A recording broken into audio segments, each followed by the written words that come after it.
Dust Creek, 1885. Inside a smoke-filled saloon, past midnight. Clara Vance stood on the auction block, wrists raw from rope, chin lifted despite the men leering up at her like livestock. "No piece of paper gives you the right to turn human beings into property," she shouted. The room just laughed harder.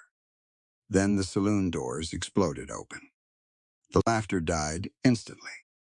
A man stood in the doorway, backlit by moonlight, coat gray with dust, gun belt worn low. Nobody said his name out loud. They just whispered it. Silas Thorne.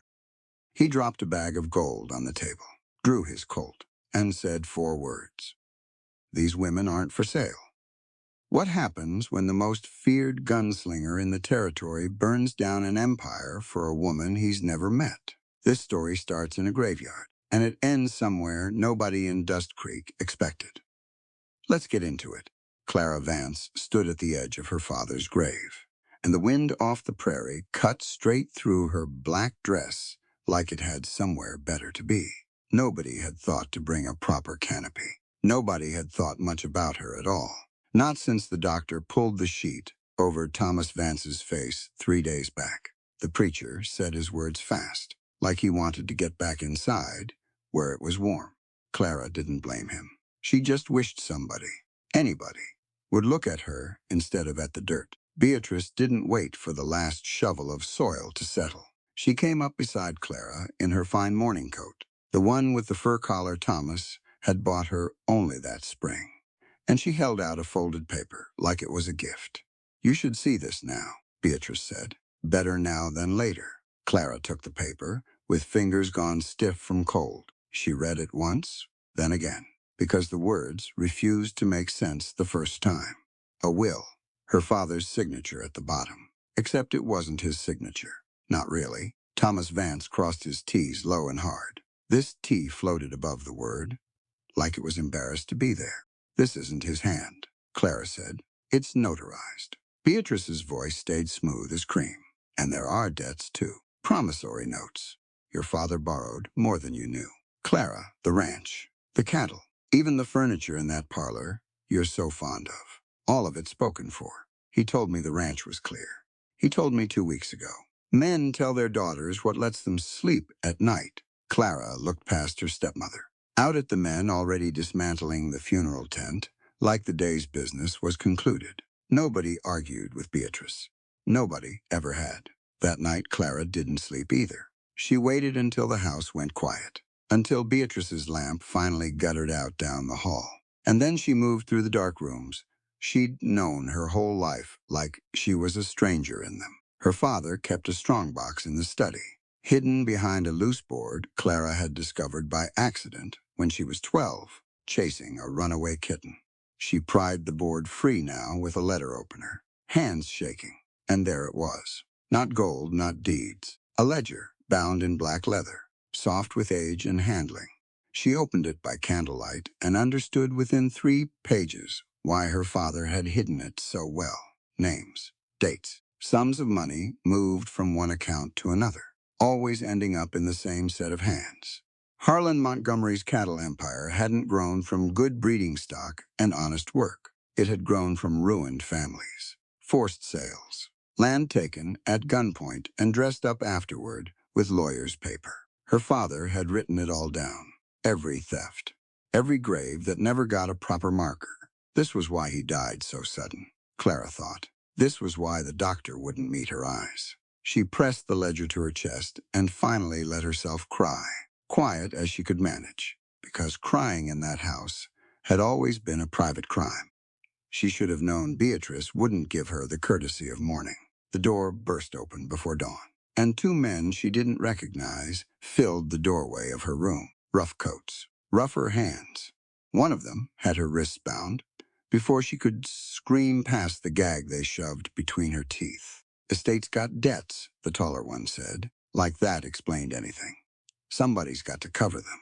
They dragged her past the parlor, past the kitchen where she used to help her father with his boots each morning, and out into a wagon already waiting in the yard. Beatrice stood on the porch in her nightclothes, arms folded, watching, without a flicker of feeling crossing her face. "You'll thank me someday," Beatrice called out as the wagon lurched forward. A girl alone in this world needs someone to make her decisions for her. Clara didn't struggle against the ropes.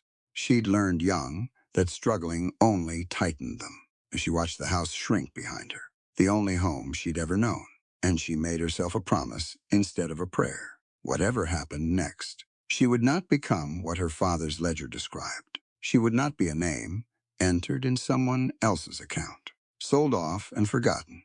She had read too many pages of other women's ruin the night before to accept that fate quietly for herself. The wagon rattled on through the dark, wheels catching on frozen ruts, carrying her toward Dust Creek and whatever waited there, somewhere behind her, tucked into the lining of her coat where the men hadn't thought to search. The black ledger rode along too.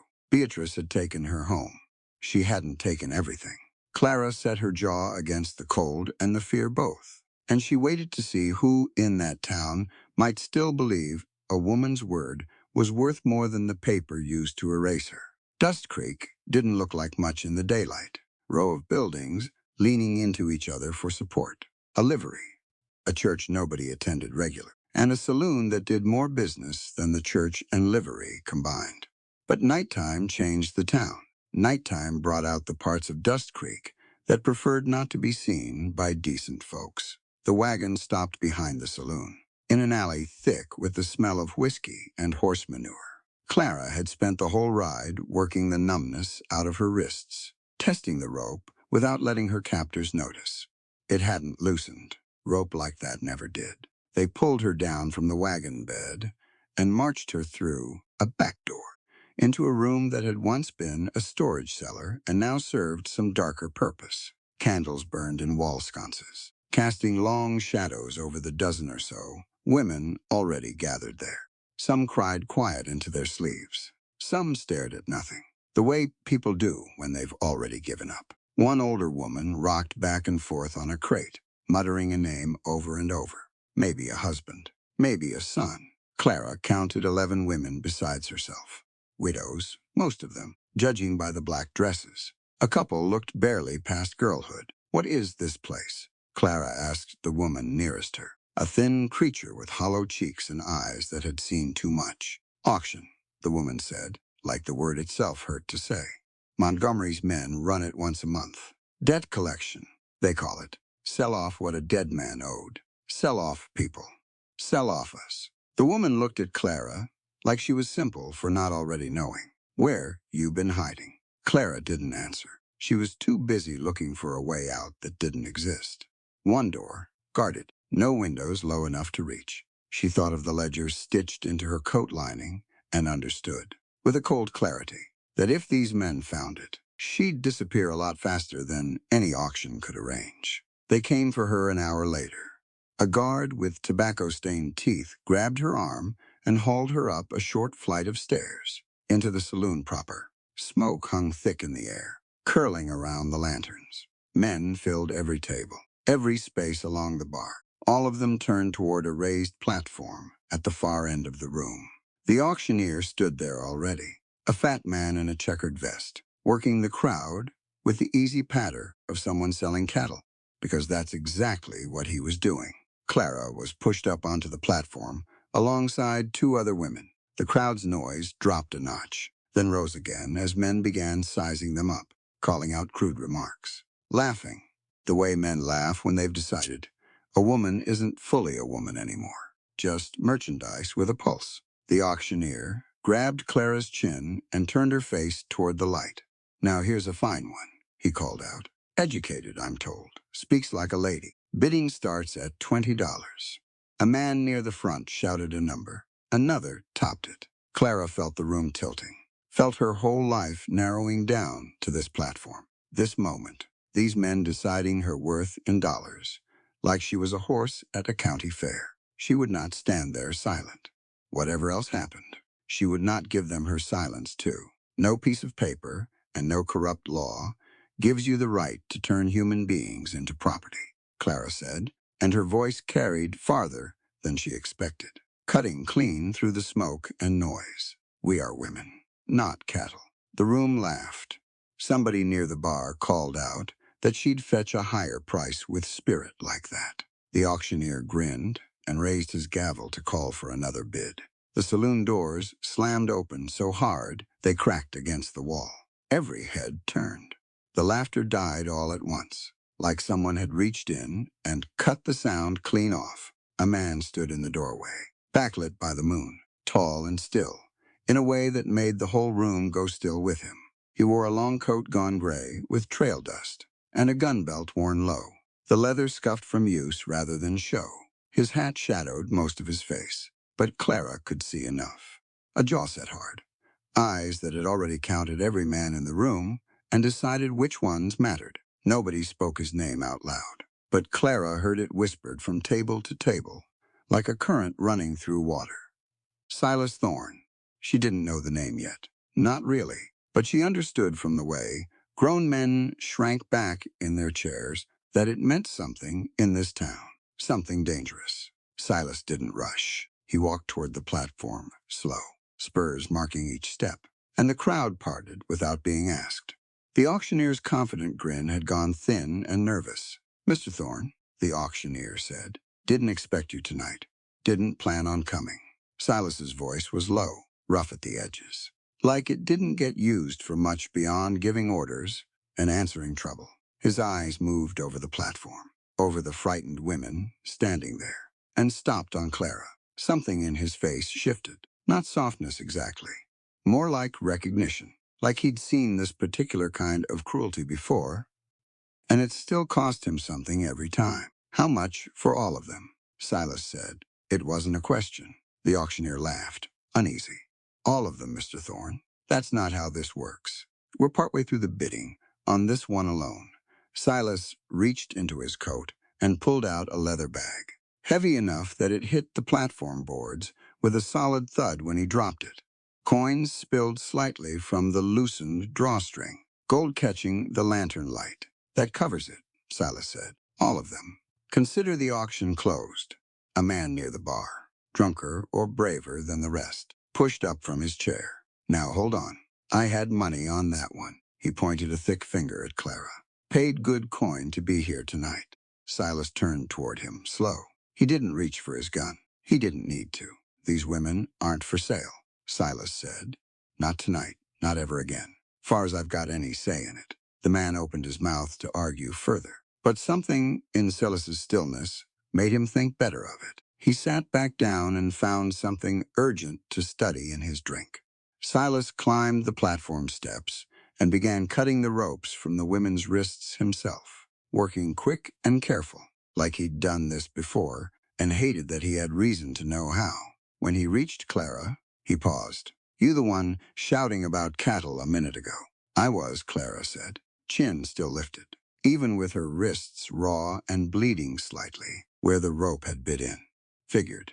He cut her free. Man who'd fight a whole room of drunks with just his voice. That's a man I'd want on my side of a gunfight. Didn't expect it'd be a woman doing the fighting. But here we are. "I don't need saving," Clara said, even as she rubbed feeling back into her wrists. "No," Silas agreed. "Reckon you don't. But you're getting out of this saloon regardless, whether it's called saving or just plain common sense." He led the freed women out through the crowd, and nobody in that saloon dared meet his eyes long enough to object. Outside, in the cold night air, Clara finally let herself breathe deep for the first time since the wagon had taken her from her father's ranch. "Where will they go?" Clara asked, gesturing to the other women, already scattering into the dark toward whatever family or refuge remained to them. "Wherever's safest," Silas said. "I can't fix what's broken for all of them, but I can make sure they're not sold like livestock tonight." "And me," Silas studied her a long moment, the moonlight cutting hard lines across his face. "You're coming with me," he said, "least until it's safe for you to go your own way." Clara wanted to argue. Every instinct told her not to trust another man's protection. Not after what her father's death and her stepmother's betrayal had shown her about how quick that kind of trust could turn to ruin. But she thought of the ledger stitched in her coat, thought of Montgomery's men, who would come looking once, Beatrice realized the book was missing, and she understood she had no better option waiting in the dark. "Fine," she said, "but I'm no charity case. Mr. Thorne, whatever this is, I intend to pay my way." Something close to a smile crossed his face, gone as quick as it appeared. "Didn't figure you for the type to sit quiet and be grateful," Silas said. "We'll get along fine." Then he led her to his horse, tied at the edge of town, and helped her up before swinging into the saddle behind her. As they rode out of Dust Creek, Clara looked back once at the saloon's lit windows, at the town that had nearly sold her like property, and made herself another promise to add to the first. She would see every man in that room answer for tonight. Somehow, someway, the law would catch up to what money had let slip through its fingers. Silas's ranch sat high in the foothills, tucked against a cliff face that gave it only one approach worth worrying about. Clara understood the moment she saw it that this wasn't just a home. It was a fortress built by a man who expected trouble to come calling eventually. The cabin itself was modest but sturdy, hewn from thick logs, with shutters heavy enough to stop more than wind. A barn stood off to the side, and beyond that, nothing but mountain and sky for as far as Clara could see. Silas helped her down from the horse and led her inside without much ceremony. A fire already smoldered in the hearth, banked low from his absence. He stirred it back to life while Clara took stock of the room. Simple furniture, a rifle rack by the door, half of it empty, the weapons presumably still on his person. A single shelf of books that surprised her. "Given his reputation, you read?" Clara asked, nodding toward the shelf. "Some." Silas didn't look up from the fire. "Nights get long up here. You live alone." "Did," Silas said. "Still do. Mostly. Bring folks up here now and again. When they need somewhere, the trouble can't easy follow." Clara sat carefully in the chair he gestured toward, still working through the strangeness of the night. A few hours ago, she'd been bound and thrown on an auction block. Now she sat in a stranger's cabin, warmed by his fire, alive because of a bag of gold he'd tossed down without hesitation. "Why'd you do it?" Clara asked. "Buy us all out like that. Cost you plenty, I'd guess." Silas finally looked at her, firelight catching the hard planes of his face. Wasn't about the money. Then what was it about? He didn't answer right away. Instead, he moved to a cabinet and pulled out clean bandages, setting them on the table between them. "You're free to leave come morning," he said, changing the subject entirely. "Nobody's holding you here. Road leads back down to town, or further out if town's not where you want to be." "That's not an answer." "No," Silas admitted. "It's not." Clara let the matter rest, for now, and noticed instead the way he favored his left shoulder as he moved. A slight stiffness he was trying to hide. "You're hurt," she said. "Old wound. Reopens now and again." "Let me see it." Silas hesitated, and Clara recognized something in that hesitation. A man unused to being cared for by anyone, unused to letting someone close enough to see what the years had left on him. "I've stitched wounds before," Clara said. "My mother taught me, before she passed. It's no trouble." He relented. Finally, shrugging out of his coat and shirt enough to reveal the wound beneath, old bullet scar along his shoulder that had split open again, likely from hauling the gold bag or fighting through the saloon crowd. Clara set to work cleaning it with what supplies he had on hand, her hands steady despite the strangeness of tending a stranger's body by firelight. "Where'd you get this one?" Clara asked. "Threading a needle. Long story. We've got a long night." Silas was quiet while she worked, and Clara didn't push, understanding instinctively that some stories needed room to arrive on their own terms rather than being dragged out by questions. It wasn't until she'd finished the stitching, tying off the last knot, that he finally spoke again. "Had a mother and a sister once," Silas said, voice low. "Ranch out past the county line. Man named Montgomery decided he wanted our water rights. Offered my father a price so low it was an insult. My father refused." Clara's hands stilled on the bandage she was winding. "Montgomery had ways of making refusal expensive," Silas continued. "Cattle turned up dead, fences cut. Then the bank called in a note my father didn't even know existed. Forged the same way, I'd guess your stepmother's will was forged. We lost the ranch inside a year. What happened to your mother and sister? Died, Silas said simply, though the weight behind the word told a story far from simple. Winter, after we lost the land. No money for a doctor. No roof sturdy enough to keep the cold out proper. My father followed them the next spring, though I think he'd already died the day we lost that ranch. Body just hadn't caught up yet, and you. I learned what a gun was good for, Silas said. Been using that knowledge ever since. Clara finished the bandage and sat back, studying the man in front of her with new understanding. The feared gunslinger of Dust Creek wasn't cruelty walking on two legs, not the way the town's whispers suggested. He was grief, hardened over years, into something that looked like danger from the outside, but carried a wound underneath that had never properly healed. I have something to show you, Clara said, and reached into her coat lining to retrieve the black ledger. Silas's eyes narrowed on the book. What is it?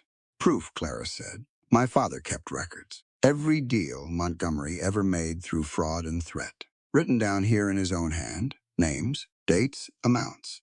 Everything a judge would need to see the man for what he really is. Silas took the ledger and flipped through several pages, his jaw tightening with each name he recognized. Families he'd known. Land he remembered from before Montgomery's empire had swallowed the whole county.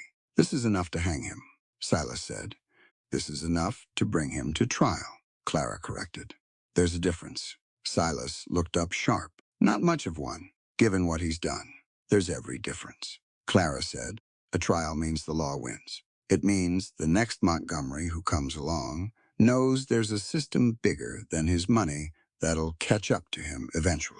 A hanging you arrange yourself just means you've become the same kind of man he is, taking justice into your own hands because you've decided you know better than the law.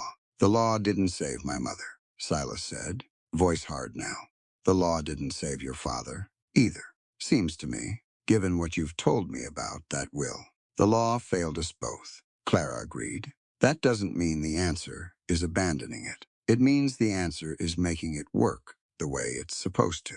Silas closed the ledger, frustration evident in the tight line of his mouth. You talk like someone who's never watched a man like Montgomery walk free because he bought the right judge. And you talk like someone who's decided violence is the only language worth speaking. Clara shot back.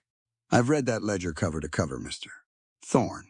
I know exactly what he's done. I want him to answer for every page of it in a courtroom, in front of the whole territory. So there's a record that outlives whatever bullet you might put in him. They stared at each other across the small cabin, the fire popping between them, neither willing to yield the point.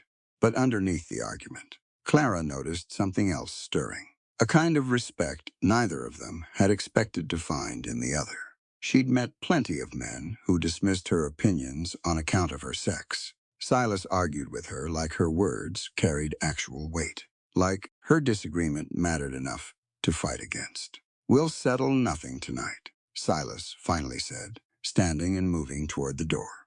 Get some rest. There's a room through there you can use. And the ledger stays with you, Silas said.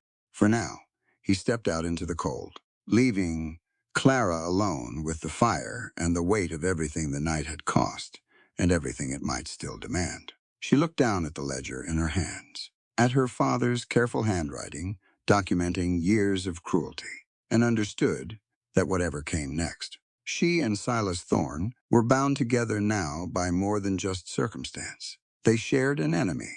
Whether they could agree on how to face him remained an open question. The snow came down heavy overnight, burying the mountain road in drifts too deep for safe travel. Clara woke to find the world outside the cabin windows turned entirely white. The kind of storm that made the idea of leaving for town not just unwise but impossible. She found Silas already up, mending a bridle by the window's gray light. "The storm will keep us here a few days," he said, not looking up from his work. "Pass gets like this most winters. Nothing to be done but wait it out." Clara accepted the news with more grace than she felt. A few days trapped with a man whose views on justice ran so opposite her own Didn't sound like restful confinement, but there was nothing for it. And she'd learned young not to waste energy fighting circumstances beyond her control. The days that followed settled into an uneasy rhythm. Silas tended the animals and kept the fire fed, moving through his chores with the quiet efficiency of a man used to solitude. Clara helped where she could, though her ranch upbringing had left her more comfortable with account books than livestock. In the evenings, they sat by the fire, and more often than not, the conversation circled back to the same argument. "You keep saying trial," Silas said one evening, whittling a piece of wood with more force than the task required. "But you've seen how deep his money runs. He'll buy a jury same as he's bought half the sheriffs in this territory. Federal judges are harder to buy than county ones," Clara said. "That's why we need to reach the capital, not just the local courthouse. That ledger needs to end up in front of someone Montgomery's money can't touch. And if it can touch them anyway, what then? Then we find another judge, and another, if it comes to that. You give up on justice the moment you decide it's too hard to reach, and men like Montgomery win by default." Silas set down his whittling knife, frustration evident in the set of his shoulders. "If you kill him, you're just another murderer," Clara said, anticipating where his silence was heading. "If I put him on trial, I dismantle his entire empire. That's the difference you keep missing." Silas stood, crossing the small distance between them, until he stood close enough that Clara had to tilt her head back to hold his gaze. Firelight caught the frustration in his eyes, but something else, too. Something that had been building quietly over the days they'd spent snowed in together. "And what happens when his men butcher you before you ever reach that courthouse?" "Darlin'," Silas said, voice low and rough. "You think Montgomery's going to let you walk to the Capitol with proof of every crime he's ever committed. He'll have men on every road out of this territory the moment word reaches him that Ledger's still out there. Then we'll need to be smarter than his men," Clara said, refusing to back down despite the closeness between them, despite the way her pulse had picked up at his nearness. "Not more violent. Smarter.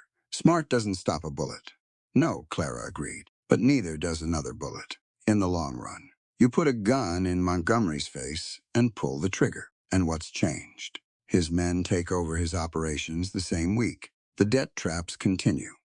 The land grabs continue. You've traded one tyrant for whatever lieutenant steps up to fill his boots." Silas's jaw tightened, and for a moment Clara thought he might argue further. Instead, he stepped back, putting distance between them like he needed the space to think clearly. "You really believe that," he said, "that the law can fix what men like Montgomery break?" "I have to believe it," Clara said. "Otherwise, what's the point of anything? If violence is the only answer, then we're no better than the men we're fighting against. My father believed in that ledger enough to risk everything documenting it. I intend to honor that by using it the way he meant it to be used." Silas didn't respond right away. He moved to the window instead, watching the snow continue to fall outside, and when he finally spoke, his voice had lost some of its earlier heat. "My father believed in the law, too," he said. "Believed right up until it let Montgomery take everything he'd built. I watched that belief die right along with him." "I'm sorry," Clara said, and meant it. "But his death doesn't prove the law is worthless. It proves the law failed at one time, in that one place, because the people meant to uphold it were corrupted. That's an argument for reaching higher, past the corruption, not an argument for abandoning the whole idea." Silas turned back to face her, something shifting in his expression, though Clara couldn't quite name what. "You argue like a lawyer," he said. "My father wanted me educated," said. "A woman with knowledge couldn't be as easily robbed of what was rightfully hers." Clara's mouth twisted with bitter irony. "Didn't stop Beatrice from robbing me anyway. But I suppose the knowledge is helping me get it back now."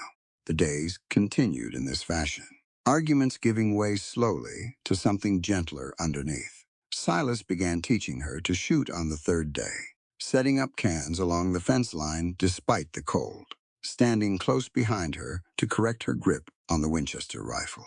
"Elbow up," he said, adjusting her arm with careful hands. "You're flinching before you even pull the trigger." Won't hit anything flinching like that. Easy for you to say. You've been doing this since you were a boy. Wasn't born knowing it, Silas said. Somebody taught me too. Once just takes practice. Same as anything else worth learning. Eh? Clara fired, missing the can by a wide margin, and Silas's low chuckle carried more warmth than mockery. Again, he said. And this time, don't think about hitting it. Just line up the sight and squeeze. Slow and steady. Her second shot clipped the edge of the fence post. Her third finally sent the can spinning into the snow, and Clara felt a fierce satisfaction rise up despite herself, despite her reservations about violence and the arguments she'd made against it.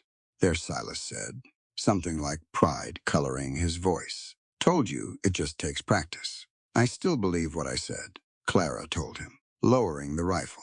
About the trial. About not becoming what we're fighting against. I know you do.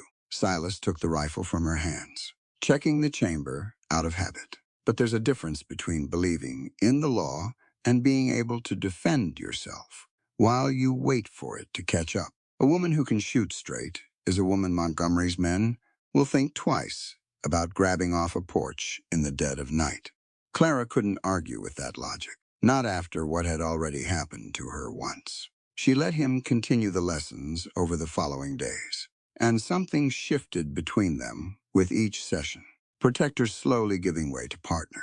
The wariness of strangers giving way to something that felt dangerously close to trust. By the fourth evening of the storm, they'd stopped arguing quite so fiercely about Montgomery's fate, though neither had truly conceded the point. Instead, they sat by the fire in a companionable quiet that Clara hadn't expected to find with a man of Silas's fearsome reputation. Town's going to notice you're gone, Silas said, breaking the silence. Your stepmother. She'll know soon enough you weren't sold at that auction. Let her wonder, Clara said. She's had her chance to control what happens to me. I don't intend to hand her another one. She'll come looking. Once she realizes the ledger's missing too. I'm counting on it, Clara said, and something in her tone made Silas look at her sharp. You've got a plan already forming, he said. I can hear it. Maybe, Clara admitted, but it needs more thinking before I say it out loud, and it needs you willing to trust my way of doing things. At least enough to see it through before you go reaching for that gun of yours. Silas studied her for a long moment, firelight dancing across features that had softened considerably since the night he'd kicked open the saloon doors. All right, he finally said. We'll try it your way first. Law and courthouses and whatever else you've got planned. But the moment it looks like getting you killed, darling, I'm done waiting on judges and juries. Fair enough, Clara said, extending her hand like they were sealing a business arrangement rather than something that had begun to feel like considerably more. Silas took her hand, his grip warm and rough with callous, and held it a beat longer than the handshake strictly required. Outside, the storm continued its slow retreat, and somewhere beyond the mountains, Montgomery and Beatrice were surely already scheming their next move. But for tonight, in the warm glow of the cabin fire, Clara allowed herself a moment of something like hope, whatever came next. She wouldn't be facing it alone. The storm broke on the fifth morning, leaving the mountain pass buried under drifts that reached a man's waist in places. Silas spent the better part of that day digging a path down to the barn so the horses could be watered proper. And Clara used the quiet to go through her father's ledger one more time, memorizing names and dates in case the book itself ever fell into the wrong hands. She didn't notice at first that the ledger was different.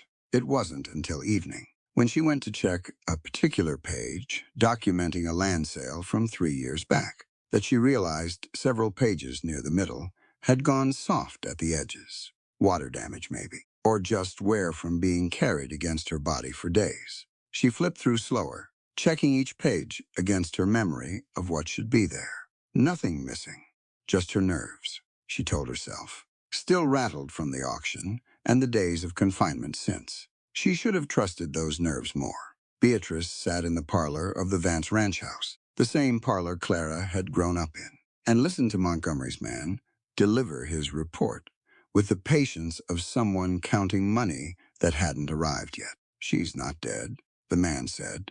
"Word from town says Thorne bought her out at the auction, along with a dozen others. Took her up to his place in the hills. And the ledger. No sign of it in the house. We tore the place apart looking. Ma'am, if she's got it on her person, up there with Thorne." Beatrice set down her teacup with a click that carried more anger than the gentle motion should have allowed. "Thomas kept that book for years," she said, "documenting every deal Montgomery made. If that girl hands it to the wrong judge, we lose everything, the land, the money, all of it. Montgomery's already sent for the Vipers, ma'am. Figured you'd want it handled quiet and permanent." Beatrice's mouth curved into something that might have passed for a smile on a kinder face. "Good. Tell them I want the ledger back and the girl gone. However they see fit to manage the second part." The Vipers rode into the foothills 2 days later. 11 men led by a rider named Cole Danvers. A man who'd once called Silas Thorne brother back before the war had scattered them all to different loyalties. Cole knew this mountain better than most. Knew the approach to Silas's cabin better than any hired gun Montgomery could have found elsewhere. Silas heard them coming before he saw them. Years of habit had trained his ear for the particular quiet that fell over a mountain when men moved through it with bad intentions. Birds gone silent, snow not settling the way it should when the wind was the only thing disturbing it. "Get inside," he told Clara, already reaching for the rifle rack. "Bar the door behind me." "What is it?" "Trouble that knows exactly where to find us." Silas checked the chamber of his Colt, with hands gone steady, despite the tightness in his jaw. "Stay low, whatever happens. You keep that ledger on you, and you don't come out until I say it's clear." The first shots came from the tree line, splintering the cabin's window frame before Clara had even gotten the bar dropped into place.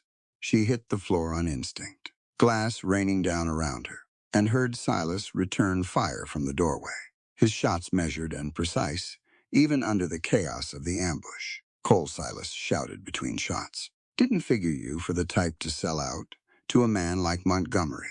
Money's money." "Silas," the reply came from somewhere in the trees, followed by another volley that chewed splinters from the cabin's log walls. "You should have learned that lesson, same as the rest of us." The firefight stretched on longer than Clara could track, time collapsing into the rhythm of gunfire and the acrid smell of powder filling the small cabin. She stayed low, ledger pressed against her chest, and watched Silas move between the door and the shattered window with a economy of motion that spoke to years of practice in exactly this kind of survival. Then the fire arrows started. The first one caught the roof's edge, smoke curling up almost gentle before the flames took proper hold. The second landed in the woodpile stacked against the cabin's north wall. Within minutes, smoke had begun filling the room, and Clara understood with rising panic that they wouldn't have the option of holding this position much longer. "Cabin's burning," she called to Silas. "I see it." He fired twice more, dropping one man who'd gotten too bold approaching from the east side. "We need to move. There's a trail behind the barn. Leads up into the rocks. Harder ground, but they'll have trouble following on horseback and on foot. We'll manage." A shot caught Silas in the side as they broke for the back door, spinning him half around before he caught himself against the frame. Clara grabbed his arm, helping him steady, and saw the blood already spreading dark across his shirt. "You're hit. Noticed that myself." His voice stayed grim but steady. "Not the first time. Won't be the last if we don't get moving." They ran for the barn through smoke and falling snow, Silas favoring his side, but still moving with purpose, still watching the tree line for any sign of the Vipers closing in. Clara's lungs burned from the smoke and the cold both, but she kept pace, kept that the ledger clutched tight against her body like it was the only thing anchoring her to sanity in the chaos. One of the Vipers broke from cover near the barn's edge, rifle already rising toward Silas's exposed back. Clara didn't think. She grabbed the pistol Silas had pressed into her hands during their shooting lessons, the one she'd carried in her coat pocket, without quite admitting to herself why. And she fired before the man could complete his aim. The shot caught him square in the chest. He folded backward into the snow without a sound beyond a soft grunt of surprise, and Clara stood frozen for a long moment, staring at what her hand had just done. Clara Silas's voice cut through her shock. "We need to move." Now she forced her legs into motion, following him up the narrow trail behind the barn, and didn't let herself think about the man in the snow until much later, when the adrenaline had finally burned off and left only the cold, hard truth of what survival had required of her. She had killed a man. Whatever her ideals about the law and civilized justice, whatever arguments she'd made to Silas about violence, only breeding more violence, none of it had mattered in that single moment when a bullet was about to find his back. She'd chosen his life over her principles, and she wasn't entirely sure yet what that choice meant for everything she'd believed before. They climbed for what felt like hours, the gunfire fading behind them, as the Vipers either lost the trail or decided the mountain's harsh terrain wasn't worth the risk in failing light. Silas's wound bled steady beneath his coat, leaving a thin trail of red in the snow that worried Clara more with each passing mile. "How bad is it?" she asked, when they finally paused to catch breath in the shelter of an outcropping. "Bad enough," Silas admitted, which, from a man who'd shrugged off worse wounds without complaint, told her plenty. "Bullet's still in there, best I can tell. Need to get it out before infection sets in proper. Where? We can't exactly build a fire out here with the Vipers still hunting for us. There's a cave, few more miles up. Used to hole up there sometimes, back when I was younger, and this mountain was more home to me than any cabin." Silas pushed himself back to standing, jaw tight against the pain. Should be hidden enough to risk a small fire, at least. They pressed on through the deepening cold. Clara's arm braced under Silas's good shoulder, more and more as his strength began flagging. By the time they reached the cave mouth, full dark had settled over the mountain, and Silas's steps had gone unsteady enough that Clara had to half carry him the final stretch. Behind them, somewhere down the mountain, the glow of the burning cabin lit up the night sky like a warning beacon. Everything Silas had built over years of solitary living, reduced to ash and memory in a single afternoon. Clara looked back once at that distant glow, then forward at the dark cave mouth waiting to shelter them, and understood that whatever came next, the woman who walked into that cave wouldn't be quite the same one who'd argued so fiercely for the law's power just days before. Survival had a way of teaching lessons that no courtroom ever could.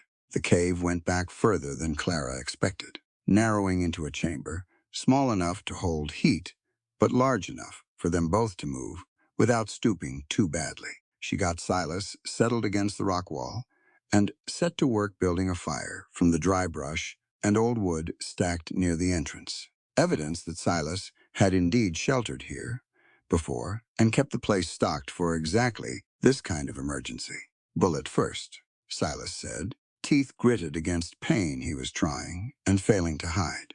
"Fire can wait. Fire can't wait if I want enough light to work by."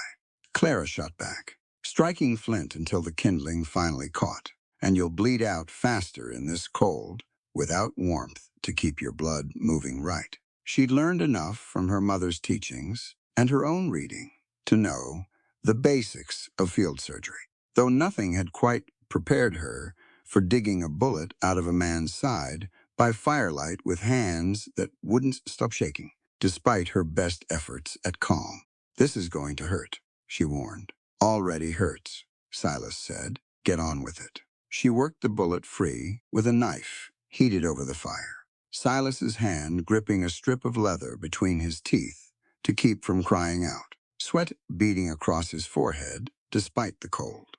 When the bullet finally came loose, dropping into her waiting palm slick with blood, Clara felt something close to triumph mixed with nausea, the strange cocktail of emotions that came with saving a life through violence to the body. She packed the wound with clean cloth torn from her petticoat and bound it tight. And by the time she finished, Silas had gone pale and shaking, fever already building beneath his skin from blood loss and the shock of the makeshift surgery. "You need rest," Clara said, "and warmth.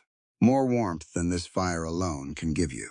"I'll manage." "You won't," Clara said, with the particular firmness of someone who'd made up her mind and didn't intend to be argued out of it. I've seen fever take men before. Back when the ranch hands would get hurt during Roundup.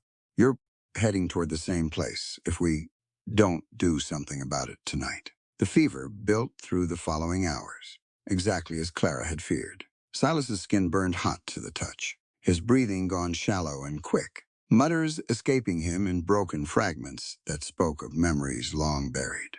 His mother's name, his sister's, curses aimed at Montgomery and men long since dead. Clara tried every remedy she could think of. Wet cloths against his forehead, more wood fed steady into the fire. But the cave's cold seeped in from the stone regardless, and she understood with rising desperation that the fire alone wouldn't be enough to break this fever before it did permanent damage. There was only one option left that she could see, one her mother had told her about once. From stories of settlers caught in blizzards with no other recourse, body heat, shared skin to skin, was sometimes the only thing standing between a fevered man and a fatal chill. Clara sat with that knowledge a long while, watching Silas shiver and burn in equal measure, before she finally made her decision. Whatever propriety demanded in ordinary circumstances. These circumstances were far from ordinary, and a man's life mattered more than any concern for what might be considered proper between an unmarried woman and a man she'd known barely a week. She stripped away the layers of clothing between them, hers and his both, until only the barest modesty remained, and settled herself against him beneath the blanket she'd found, rolled in his saddlebag, sharing what warmth her own body could offer against the mountain's brutal cold. Silas's fever-addled mind seemed to register her presence even through the delirium, his good arm curling instinctively around her, drawing her closer like an anchor against the storm raging inside him. Clara lay still against his chest, listening to his heartbeat, steady despite everything, and found herself praying to whatever God might be listening in this remote cave that it would keep beating through the night. "Stay," Silas murmured at one point, voice thick with fever, eyes not quite focused on her face. "Please, don't go the way they went." Clara didn't know if he meant his mother, his sister, or someone else entirely. Some earlier loss the fever had dredged up from wherever he kept such things buried. She simply held him tighter and murmured back that she wasn't going anywhere, that she'd stay right here until morning came and brought better prospects with it. The night stretched long and difficult, but somewhere past its darkest hour, Clara felt the fever finally begin to break. Sweat, replacing the dry burning heat that had frightened her so badly. Silas's breathing evening out into something closer to natural sleep. She allowed herself to drift toward sleep as well then, exhausted from the day's violence and the night's vigil both, and didn't wake again until gray morning light had begun filtering into the cave mouth. Voices woke her fully, unfamiliar voices, cautious and low, speaking just outside the cave entrance. Clara scrambled for the pistol she'd set aside the night before, drawing the blanket up to cover herself as she came fully alert. But the faces that appeared in the cave mouth belonged not to Viper's or Montgomery's men, but to a ragged group of settlers. Families, by the look of the children, clustered behind the adults, all of them thin and hollow-eyed in a way that spoke of hardship long endured. "Easy now," an older man said, hands raised to show he meant no threat. "Saw your fire smoke last night. Figured we'd check. Case somebody needed help, we mean you no harm," Clara said, keeping the pistol steady despite her exhaustion. "But I'd ask the same courtesy of you. Name's Amos Whitfield," the man said. "Used to farm land down in the valley, before Montgomery's men burned us out for refusing to sell at his price. Been living rough up here in these mountains for going on 2 years now, along with a dozen other families, same as us." Clara lowered the pistol slowly, understanding dawning that these weren't enemies, but rather kindred spirits in the fight against the very man who'd caused her own family so much grief. Silas stirred beside her, fever finally broken enough that he could sit up despite obvious weakness, and introductions were made properly once Clara had redressed and helped him do the same. The Whitfield camp, as it turned out, sat only a half-mile further up the mountain, a hidden collection of makeshift shelters, housing nearly 40 people, all of them victims of Montgomery's expanding cattle empire. They were brought back to the camp and given what care the settlers could offer: thin soup and worn but clean blankets, tended by women who'd clearly grown skilled at nursing wounds during their years of hardship. Clara watched Silas rest by their fire and turned her attention to the camp itself, to the children playing quiet games despite obvious hunger, to the adults who'd banded together out of necessity and somehow forged something like community from their shared ruin. "You've built something here," Clara said to Amos, as evening settled over the camp. "Despite everything Montgomery's taken from you." "Wasn't much choice," Amos said. "Man takes your land. You either lay down and die, or you find another way to keep living. We chose the second option, best we could manage." Clara found herself talking with the settlers long into the evening, listening to their stories of loss and survival. And something began forming in her mind, an idea that went beyond simply bringing Montgomery to justice through the ledger's evidence. These people needed more than a courtroom victory. They needed a future, a place to rebuild what had been taken from them. She spoke of her father's ranch, of the land that would rightfully return to her once Montgomery's schemes were exposed for what they were, and found herself describing a vision she hadn't fully realized until the words left her mouth. A place where families like the Whitfields could settle, work the land together, share in its bounty, rather than living always under the shadow of a single wealthy man's greed. Silas listened from his place by the fire, still weak from fever but alert enough to catch every word. And Clara noticed something shifting in his expression as he watched her organize hope out of the settlers' despair, watched her offer them something beyond mere survival.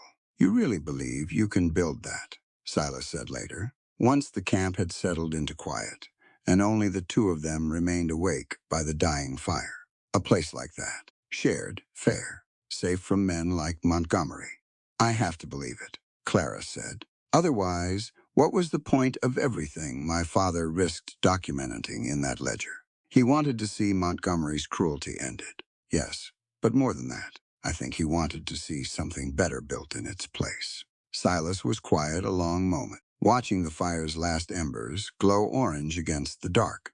"My whole life," he finally said, "I thought the answer to men like Montgomery was making sure they couldn't hurt anyone else. Permanent and final. Watching you tonight, talking with these people, offering them something to build toward, instead of just an ending to what's been done to them. Maybe that's a stronger answer than anything my gun could offer." "It's not stronger," Clara said. "It's just different. Sometimes you need both. Silas, your gun kept us alive through that ambush. But my way, the law, the trial, the future we might build after. That's what makes the surviving worth something more than just staying alive another day." Silas reached over and took her hand, his grip weaker than it had been before the fever, but no less certain in its intent. "All right," he said, "your way. All the way through. This time.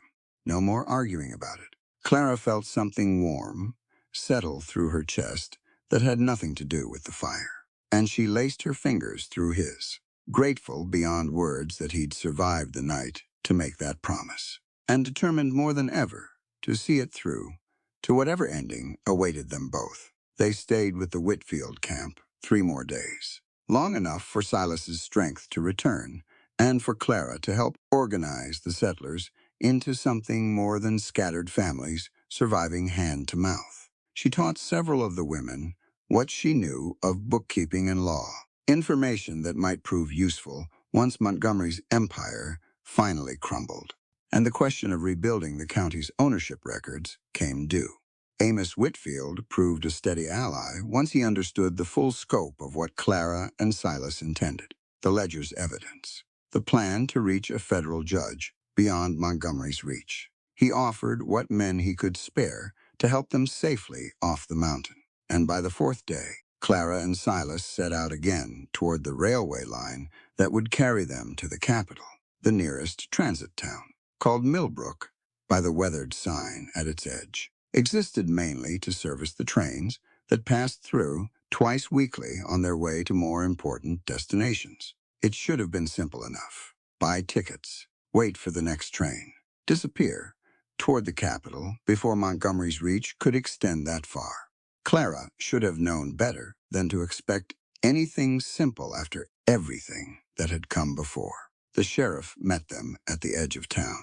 A heavy-set man with a badge that caught the afternoon light and eyes that assessed them both with the particular calculation of someone already informed about who they were and what they carried. Miss Vance, the sheriff said, tipping his hat with mock politeness, Mr.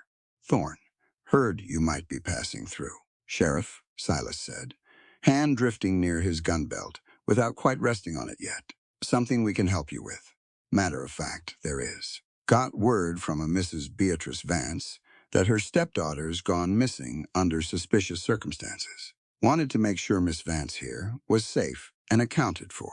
I'm quite safe, Clara said, though every instinct told her this conversation was heading somewhere dangerous. No need for concern on Beatrice's part. Well now, she seemed plenty concerned when she wired ahead, the sheriff said. Enough concern that I think it'd be best if you came along to my office, Miss Vance, just to sort out the particulars properly.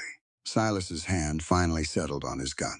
But before he could act, 3 deputies emerged from the buildings flanking the street, rifles already raised. Clara understood in that moment the trap they'd walked into. The sheriff clearly bought and paid for same as so many others in Montgomery's territory. Don't, Clara said quietly to Silas, seeing the calculation running behind his eyes. The odds of a gunfight against 4 armed men in an open street. Not here. Not like this. Silas's jaw tightened, but he lowered his hand, understanding the wisdom in her words, even as it clearly cost him to do so. The deputies moved in and took Clara by the arms, leading her toward the jail, while Silas stood watching, forced into helpless stillness by the numbers arrayed against him. You touch her wrong, Silas called out, voice carrying a promise that needed no further elaboration. And there won't be enough of this town left standing to bury what's left of you. The sheriff merely smiled and gestured for his men to continue. And Clara found herself locked into a small cell within minutes. The ledger's location known only to herself and Silas, who disappeared from view the moment the cell door clanged shut.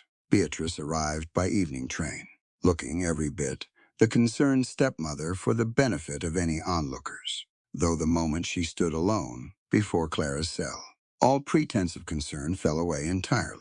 You've caused quite a lot of trouble, Beatrice said, studying Clara through the bars with cold satisfaction, running off with a known killer, spreading whatever lies you've concocted about your father's affairs. They're not lies, Clara said. You know that better than anyone. I know that ledger, if it exists at all, is nothing but ravings from a dying man's guilty conscience, Beatrice said, and once I have it in hand, there won't be any evidence left to argue otherwise. You think I'd be foolish enough to keep it on me? Walking straight into a town I had every reason to expect might be compromised. Something flickered across Beatrice's composed features. The first hint of uncertainty Clara had seen from her stepmother since this whole ordeal began. Where is it then? Clara allowed herself a small smile, the first genuine satisfaction she'd felt in days. Somewhere safe, somewhere your reach doesn't quite extend. Beatrice tore out the pages that mattered most days ago and gave them to Silas before we ever rode into this town. This cell, this whole elaborate trap you've arranged. It's caught nothing but empty air.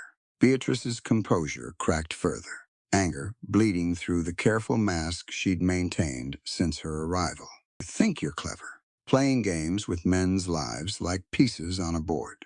I think I learned from watching you do exactly that with mine, Clara said. The difference is, I'm not doing it for money or power. I'm doing it because Montgomery and everyone who's helped him, including you, deserves to answer for what's been done to families across this whole county. You're a fool if you think that Ledger will save you now, Beatrice snapped. Montgomery's men will find Thorne before he ever reaches a judge with those pages. And when they do, you'll have accomplished nothing except getting the both of you killed for your trouble. Maybe, Clara said, refusing to let the threat shake her outward calm, even as fear coiled tight in her stomach at the thought of Silas facing danger alone. Or maybe you'll find that some things, once set in motion, can't be stopped quite so easily as you're hoping. Beatrice stormed off without further conversation, leaving Clara alone in the cell to consider the pieces she'd set moving. The gamble she'd made in trusting that Silas would use the torn pages wisely, that the plan they'd whispered together in the dark hours before riding into Millbrook would hold against whatever Montgomery's remaining resources could throw against it. Outside, unseen by Clara in her cell, Silas moved through Millbrook's back alleys with the pages Clara had given him secured against his chest, gathering what allies he could find among townsfolk who'd suffered under Montgomery's schemes, same as everyone else in this territory. Word had already reached the Whitfield camp through a rider Silas had sent ahead, and even now, armed settlers were making their way down from the mountain, men and women alike who'd decided they'd rather fight for a future than continue merely surviving Montgomery's tyranny. A telegraph office sat at the edge of town, and Silas made his way there under cover of approaching darkness, sending word to federal marshals in the capital. Information Clara had insisted on including in their plans days before, back when the fever still burned through his blood, and she'd nursed him through the worst of it. Marshals summoned by evidence and testimony carried more weight than any local law Montgomery had already corrupted. The trap Beatrice believed she'd sprung on Clara had, in truth, sprung something else entirely, a chain of events that would bring federal attention, armed settlers, and the full weight of law and force both down upon Millbrook within the coming day. Clara sat in her cell that night, listening to the distant sounds of a town settling into uneasy quiet, and understood that whatever came with morning light would determine not just her own fate, but the fate of everyone who'd suffered under Montgomery's greed across this entire territory. She wasn't a victim waiting helpless for rescue. She'd made herself the bait in a trap of her own design, and now she could only wait to see if the trap would close around Montgomery's empire the way she'd planned, or if it would close around herself and everyone she'd come to care for instead. Either way, morning would bring answers. Clara closed her eyes in the darkness of her cell and allowed herself, finally, a few hours of exhausted sleep, trusting in the plans set carefully into motion and the man who'd promised, against everything his nature demanded, to trust her way through to whatever ending awaited them both. Dawn broke over Millbrook gray and cold, the kind of morning that seemed to know trouble was coming and had decided not to bother with sunshine. Clara woke in her cell to the sound of horses, more horses than a town this size should have any business hearing before breakfast. She got up and pressed herself against the bars, straining to see down the narrow hallway toward the street outside. Through the jail's single window, she caught glimpses of movement, riders coming in from the East Road, dozens of them by the sound of it. The deputy on duty noticed, too, his chair scraping back as he moved to the window, rifle already in hand. "What in the hell?" he muttered, and Clara heard the fear creeping into his voice. Silas had not come alone. The Whitfield settlers rode into Millbrook armed with whatever weapons 2 years of hardship had taught them to keep close. Old rifles and shotguns. A few pistols passed down from fathers who'd needed them for reasons beyond hunting. They weren't soldiers. They weren't gunslingers either. But they were people who'd lost everything to Montgomery's greed, and that particular kind of anger, Clara had learned, could make ordinary folks capable of extraordinary things. Silas rode at their head, his wound healed enough, now that he sat the saddle, straight and steady, the torn ledger pages secured in his coat, same as they'd been for days. Behind him, Amos Whitfield led a second column, and between the two groups, they'd brought enough guns to make even Montgomery's hired men think twice about the coming fight. The sheriff came out onto the jail's porch, hand raised in a gesture meant to look authoritative and failing badly at it. "Now, hold on," the sheriff called out. "This is still my town, And I won't have your town sold my people's land to a thief, Amos Whitfield called back, voice carrying clear across the street. Your town let Montgomery's men burn us out and call it legal business. We're not here to negotiate, Sheriff. We're here to see justice done, one way or the other. The first shots came from Montgomery's men, positioned along the rooftops, where they'd clearly been waiting for exactly this confrontation. Silas ducked low in his saddle, returning fire even as he shouted orders to the settlers behind him, directing them toward cover, toward the positions they'd discussed on the ride down from the mountain. Inside the jail, Clara understood her moment had come. She'd spent the previous evening working a bent nail free from the wooden bed frame in her cell, hidden beneath her skirt where the deputy's cursory search hadn't thought to look. Now with the deputy's attention fixed entirely on the chaos outside, she worked that nail into the cell's lock with fingers that shook only slightly from nerves. The lock gave with a soft click that felt louder than any gunshot outside. Clara slipped from her cell and moved toward the jail's back room, where she'd overheard Beatrice's voice the previous evening, her stepmother having taken up residence there to watch the trap close from a position of safety. She found Beatrice by the window, watching the gunfight unfold outside with an expression caught somewhere between fury and disbelief. This isn't possible, Beatrice muttered, more to herself than to Clara. Montgomery said his men would handle this quietly. This is anything but quiet. You built an empire on other people's suffering, Clara said, and Beatrice spun to face her, shock plain on her face at finding Clara free of the cell. Did you really think all that suffering would just disappear quietly when the reckoning finally came? How did you? It doesn't matter how, Clara said, stepping fully into the room. What matters is this ends today. Beatrice, one way or another. Beatrice's hand moved toward a small pistol resting on the table beside her. But Clara had anticipated exactly this reaction and closed the distance before her stepmother's fingers could close around the weapon. She knocked the pistol away, sending it skittering across the floorboards, and stood her ground even as Beatrice's face twisted with rage. You ungrateful little wretch, Beatrice hissed. Everything I did to secure our family's future. You did it to secure your own comfort, Clara corrected, at the cost of everyone else's suffering. My father's death, my near sale at auction, the Whitfield family's ruin, and a dozen others like them. All so you could keep living in a house that was never rightfully yours to begin with. That ranch is mine by law, Beatrice snapped. That will was forged, and we both know it, Clara said. I have witnesses now who'll testify to Montgomery's methods, evidence that traces every corrupt deal back through your involvement. There's no lawyer clever enough to argue you out of what's coming. Beatrice, something in Clara's calm certainty seemed to finally crack whatever composure Beatrice had maintained through the ordeal. She sank into a nearby chair, the fight visibly draining from her posture. What do you want from me? Beatrice said, voice gone quiet now, stripped of its earlier venom. I want you to understand exactly what you've done, Clara said. Not just to me, though certainly that, but to every family Montgomery destroyed with your knowledge and cooperation.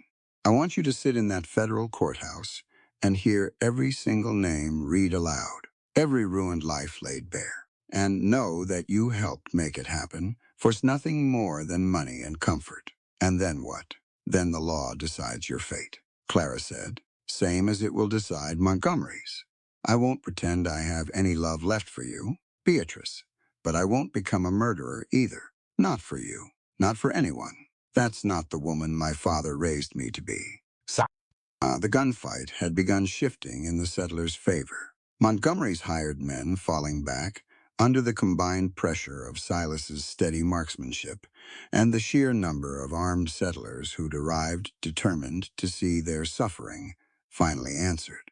Clara left Beatrice sitting broken in the chair, her stepmother's spirit finally crushed beneath the weight of consequences long avoided, and made her way toward the street to find Silas. She found him disarming Montgomery himself, the cattle baron having emerged from whatever hiding place he'd chosen once the tide of battle turned against his hired guns. Montgomery stood with hands raised, though his eyes still carried the arrogant certainty of a man who'd never truly believed consequences applied to someone of his wealth and standing. Thorne, Montgomery said, forcing false calm into his voice.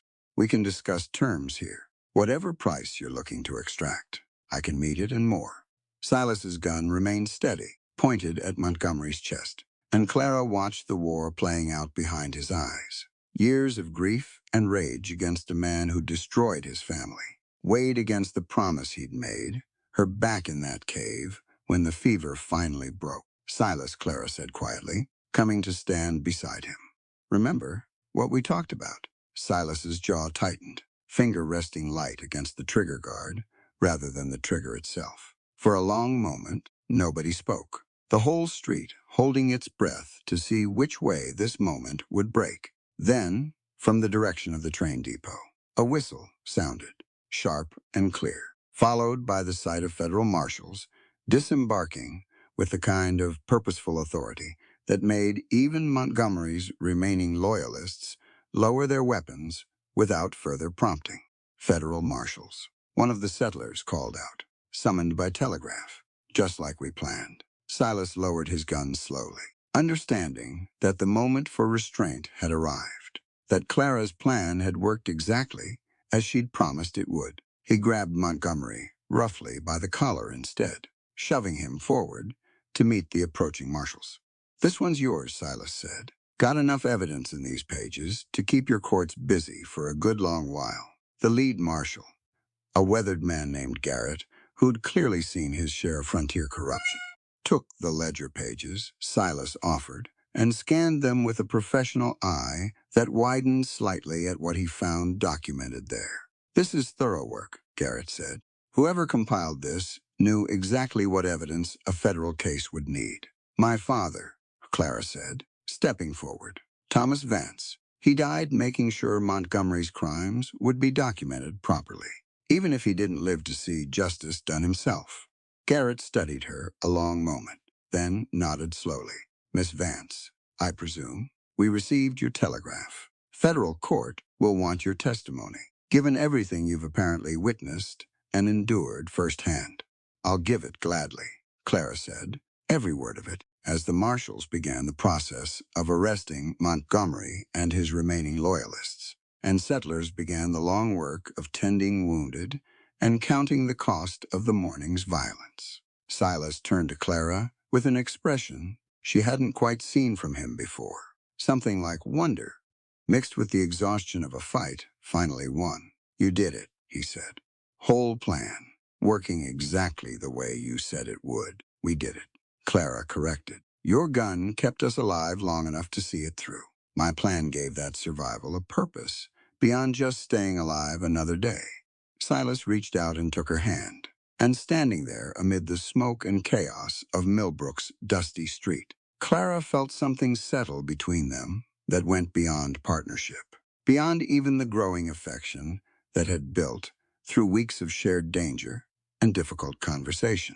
But the fight, she understood, even in that moment of relief, wasn't fully over yet. Montgomery's arrest was only the first step. The courtroom still waited, and with it, the true reckoning for everything he and Beatrice had done to this county and its people. The federal courthouse in the capital rose up white and imposing against a clear autumn sky.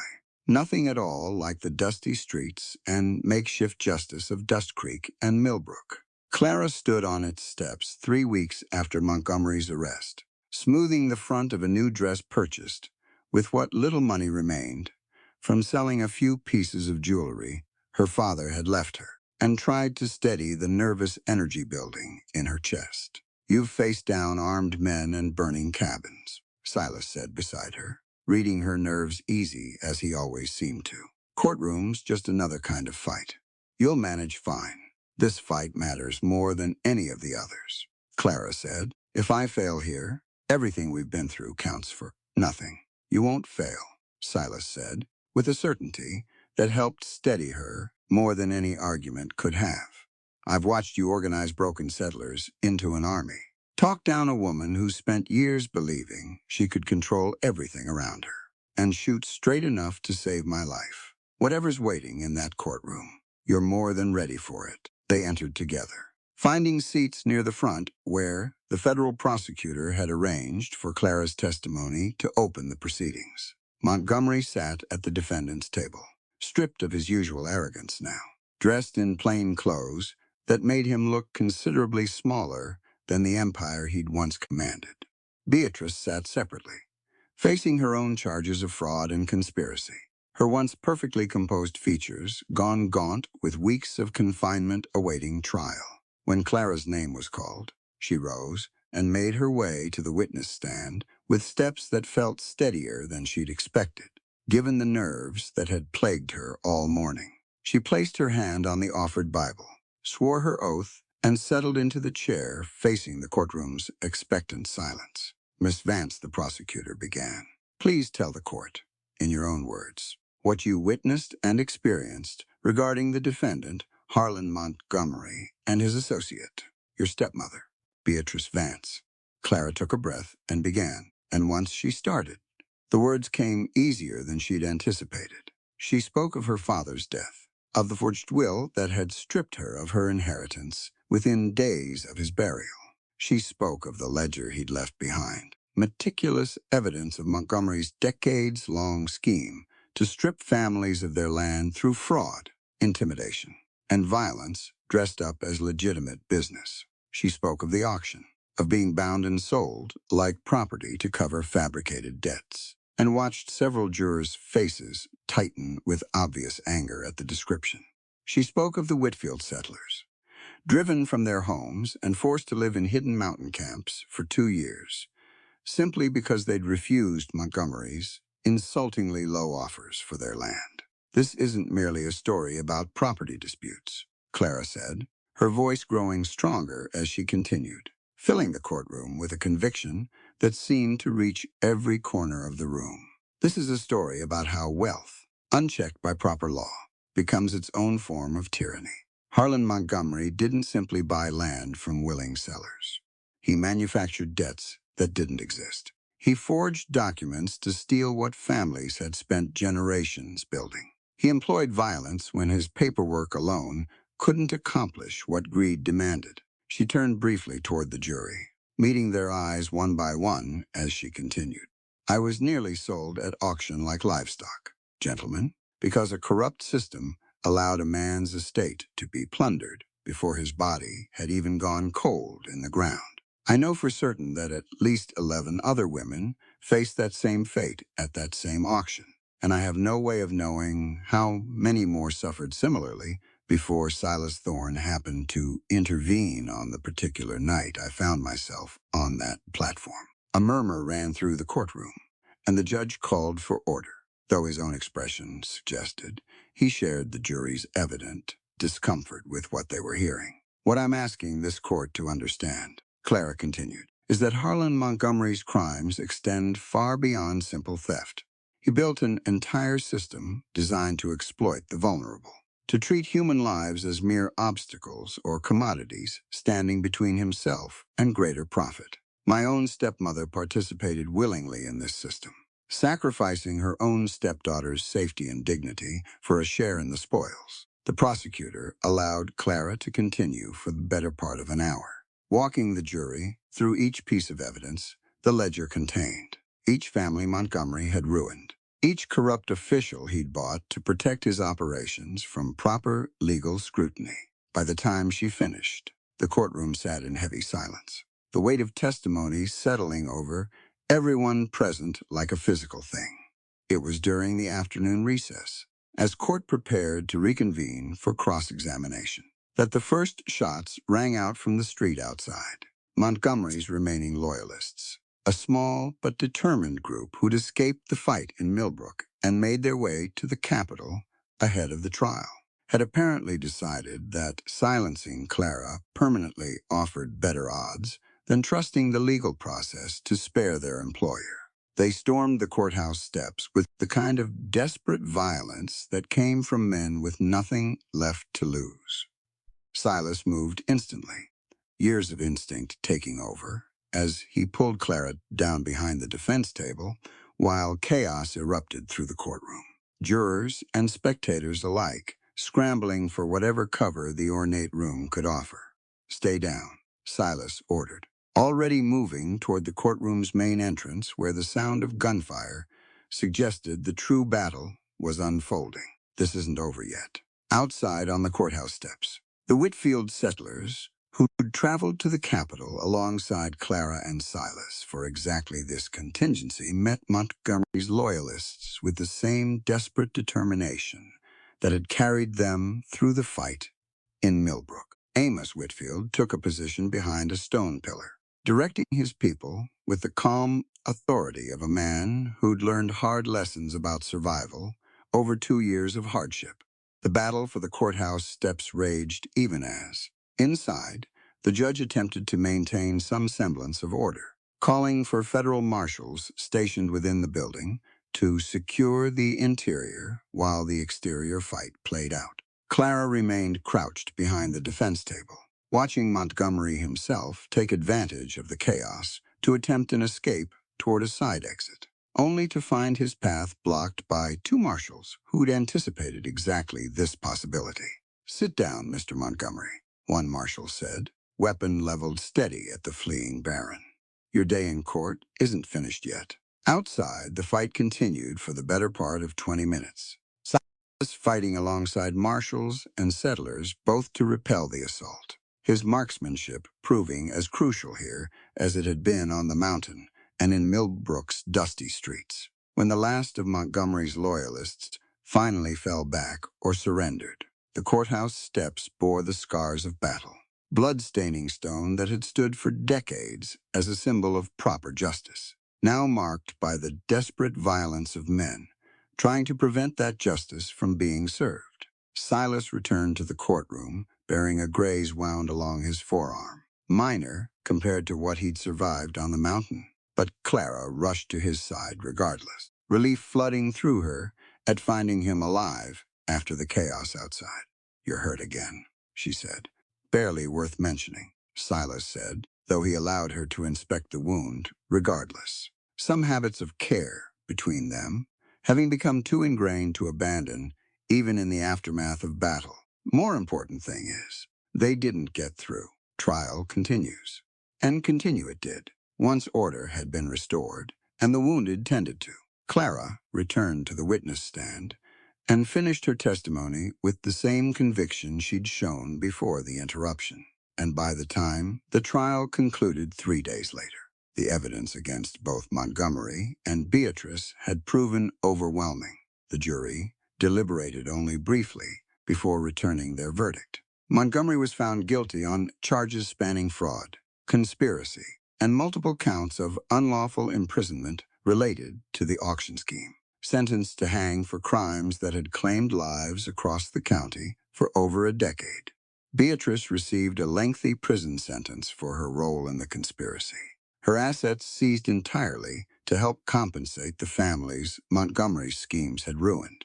As the verdicts were read, Clara watched Beatrice's face crumble entirely, the last vestiges of her once formidable composure giving way to the full weight of consequences finally arrived. Whatever wealthy friends had once surrounded her stepmother during better days had long since abandoned any association with someone facing such thorough public disgrace. Outside the courthouse afterward, Clara stood beside Silas in the autumn sunlight, watching federal marshals lead Montgomery away toward whatever cell awaited him until his sentence could be carried out, and felt the weight of weeks of struggle finally beginning to lift.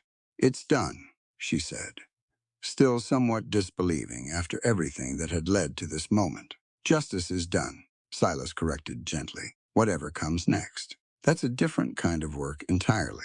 Clara looked up at him, understanding his meaning, and found herself smiling despite the exhaustion weighing on her from weeks of trial and testimony. "Then let's go start that work," she said, "together, if you're still willing." "Wouldn't have it any other way," Silas said, and took her hand as they descended the courthouse steps toward whatever future awaited them beyond the reach of Montgomery's shadow at last. The Vance Ranch looked different in the golden light of late autumn than Clara remembered from her childhood, though the essential bones of the place remained unchanged. The same sprawling pastures, the same creek running along the property's eastern edge, the same farmhouse where she'd grown up believing her future secure until Beatrice's betrayal had shattered that certainty entirely. Clara stood on the porch now, legal deed finally restored to her name through the court's ruling, and watched wagons arrive up the long drive carrying the first of the Whitfield settlers who'd accepted her offer of a fresh start on this reclaimed land. "You could sell this place," Silas said, coming to stand beside her, watching the same wagons approach. "Fetch a fine price, given its size and the water rights attached. Live comfortable somewhere else entirely, away from all the memories this ranch carries." "I could," Clara agreed. But comfortable was never really the goal, was it? Not after everything we've seen these past months. She'd spent the weeks since the trial's conclusion working out the details of her vision, consulting with lawyers about proper legal structures, meeting with Amos Whitfield and other displaced families to understand what kind of arrangement would serve everyone's needs fairly. What emerged wasn't simple charity, but rather a genuine partnership. Families working the land collectively, sharing in whatever profits the ranch generated, building something that belonged to the whole community, rather than concentrating wealth in a single owner's hands the way Montgomery's empire had always operated. "Every family gets their own plot," Clara explained, as more wagons rolled up the drive. "Enough land to farm independently if they choose. Or they can work the shared pastures collectively for the cattle operation. Profits split according to labor, contributed. Decisions made through a council, rather than any single person's whim. Your father would be proud," Silas said, "seeing what you've built from what Montgomery and your stepmother nearly destroyed." "I hope so," Clara said, "though I think he'd be equally proud of everyone who helped make it possible. This isn't something I could have built alone." Silas had proven that truth himself over the recent weeks, contributing his own skills towards securing the ranch's boundaries and training some of the younger settlers in basic self-defense, knowledge that had already helped him once and might yet prove necessary again, should any of Montgomery's scattered associates ever consider retaliation. But beyond practical contributions, Clara had watched him transform in subtler ways too. The hardened gunslinger softening into someone willing to imagine a future beyond violence and survival. That transformation reached its clearest expression on a crisp evening some weeks later, when Silas led Clara toward an old oak tree standing at the ranch's eastern boundary, its branches bare now, with the season's changing weather. "What are we doing out here?" Clara asked, following him toward the tree with curious amusement.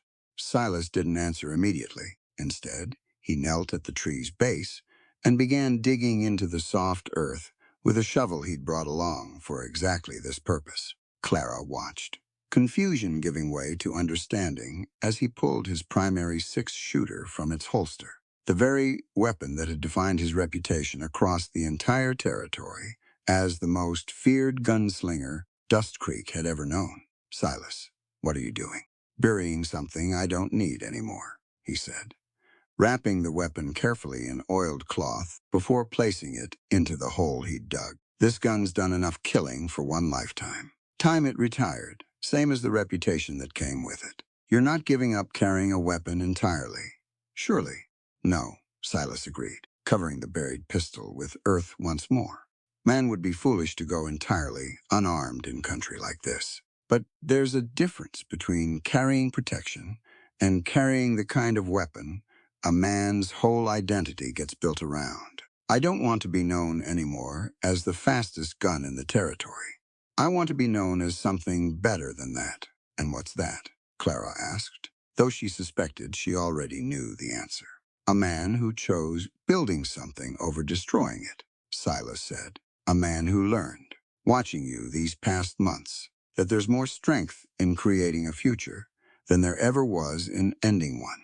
Clara felt tears prick at her eyes. Unexpected, but welcome. Watching this man, who'd once been feared across the entire county, choose instead to plant something like hope in the same soil where he'd buried the weapon that had defined him for so long. They walked back toward the ranch house together as evening settled fully over the valley, the sky painting itself in brilliant oranges and purples that seemed to promise something beautiful arriving with the coming night. Lights had begun appearing in the windows of the new homes being constructed for the Whitfield families and others who'd joined the growing community. Evidence of a future taking shape from what had once been only ruins and loss. Clara paused at the porch steps, looking out over her father's land, now transformed into something he likely never imagined, but would surely have approved of, regardless.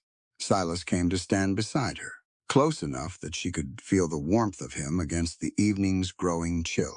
"You saved this whole county, Clara," Silas said, quiet and certain in the gathering dusk. "But you saved my soul." Clara turned to face him fully, taking his hand in hers. Feeling the calluses that spoke of years, spent surviving through violence, now settling into something gentler. Something built for planting seeds and raising barns rather than drawing weapons in anger. "We don't own anyone, Silas," she said, echoing sentiments that had guided her through everything since that night on the auction block when she'd first refused to accept being treated as property. "We just belong to each other." In freedom, Silas smiled, an expression that had grown more natural on his face with each passing week since Montgomery's downfall, and drew her close against him as the last light faded from the valley sky. Behind them, ranch house windows glowed warm with lamplight, and somewhere among the new homes being built along the creek, children's laughter carried faint on the evening breeze. Proof positive that whatever darkness Montgomery and Beatrice had once cast over this county, something better had finally taken root in its place. The ledger that had started this entire journey now rested in a federal archive, its pages having accomplished exactly what Thomas Vance had intended when he first began documenting Montgomery's crimes. Justice had been served, not through violence alone, but through patient evidence, courageous testimony, and the stubborn belief that even the most corrupted systems could be forced back towards something resembling fairness. And on the reclaimed Vance Ranch, as autumn gave way to winter's approach, a community continued building itself from the ashes of what greed and cruelty had once destroyed, guided by a woman who'd refused to accept being sold like property, and a man who'd learned that true strength lay not in the gun he'd finally set aside, but in the future he'd chosen to build instead. There's something about Clara and Silas's story that stays with you long after the last scene fades, and I think it's because underneath all the gunfights and burning cabins, this was never really a story about revenge. It was a story about the difference between destroying something and building something, and how much harder the second option always is. Think about where Clara started. She lost her father, her home, and very nearly her freedom, all in the space of a few days, at the hands of people who were supposed to protect her. Any reasonable person would have come out of that wanting blood. Silas certainly did, and nobody could blame him, given what Montgomery had already taken from his own family years before. But Clara made a choice early on that shaped everything that followed. She decided that surviving wasn't enough. She wanted whatever came after her suffering to actually mean something, to actually change the world that had allowed her suffering to happen in the first place. That's a harder road every single time. It's slower. It's riskier. It asks you to trust systems that have already failed you once, on the hope that they can be dragged, kicking and screaming, into working the way they're supposed to. And Silas, for his part, represents something a lot of us recognize in ourselves or in people we love. He carried real, justified pain. His mother and sister died because of exactly the kind of predatory greed Montgomery built his empire on. And for years, the only answer he had for that pain was a gun and a reputation nobody wanted to test. That's not weakness. That's what unhealed grief looks like when it hardens into a personality. What makes his arc so satisfying isn't that he stopped being capable of violence. It's that he learned violence could be a tool he picked up when needed, instead of the entire foundation of who he was. Watching him bury that six-shooter under the oak tree at the end isn't about him becoming soft. It's about him finally getting to put down a weight he'd been carrying, since he was a boy who lost everything. I think that's the real heart of this story. Clara never asked Silas to stop being strong. She asked him to redirect that strength towards something that would outlast either one of them. And, in turn, he taught her that idealism without the ability to protect yourself is just a nice idea waiting to get run over by people who don't share your principles. Neither one of them was fully right on their own. The trial needed the gunfight in Millbrook to even happen. The gunfight needed the trial to actually mean something afterward. That's a lesson worth sitting with, honestly. Whether you're dealing with a corrupt cattle baron or just a hard situation in your own life. Sometimes the answer isn't choosing between being gentle and being strong. It's figuring out how to be both at the right moments, for the right reasons. And then there's Beatrice and Montgomery, who remind us of something a little less comfortable. Cruelty dressed up in nice clothes and legal paperwork is still cruelty. A forged will is still theft, even with a notary's stamp on it. An auction dressed up as debt collection is still selling human beings. Part of what makes this story resonate is watching Clara refuse to let respectability shield people from consequences, whether that's a wealthy rancher or the stepmother who raised her. Justice, real justice, doesn't care how good your reputation was beforehand. But maybe my favorite part of the whole story is the ending Clara chooses for herself once the dust settles. She had every right to take her father's ranch back and simply live comfortably, safely, far away from anyone who'd ever wronged her. Nobody would have judged her for that. Instead, she turned that land into something shared, something that gave the Whitfield families and the other displaced settlers a real future instead of just an ending to their suffering. That's the difference between winning and actually changing something. Winning gets you your land back. Changing something means making sure the next family doesn't lose theirs the same way. If this story stuck with you, let me know down in the comments which chapter hit hardest for you, and make sure you're subscribed, because there's another story just like this one coming your way very soon. Thanks for riding along with Clara and Silas all the way to the end. I'll see you in the next one. All elements within this narrative are fictional and crafted for storytelling purposes.